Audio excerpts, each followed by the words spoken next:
1952 সালে 1 জানুয়ারি পটুয়াখালী জেলায় জন্মগ্রহণ করেন বাংলা চলচ্চিত্রের জনপ্রিয় খলনায়ক রাজীব।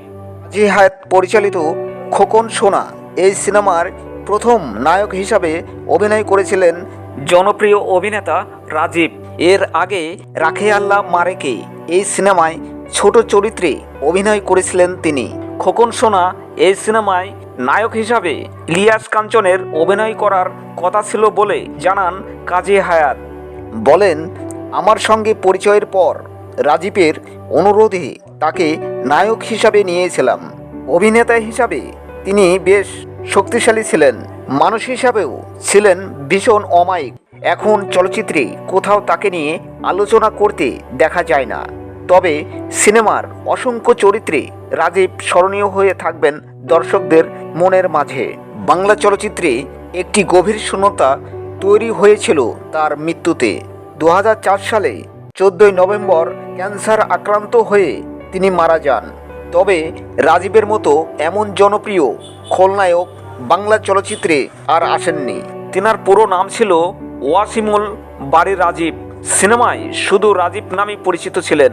তিনি চলচ্চিত্রে খলনায়ক চরিত্রে অভিনয় করে অসম্ভব জনপ্রিয়তা পেয়েছেন। তিনি সিনেমার জন্য 4 বার জাতীয় চলচ্চিত্র পুরস্কার পেয়েছেন রাজীব। খোকন সোনা ও দাবি চলচ্চিত্রে নায়ক হিসাবে ছিলেন তিনি।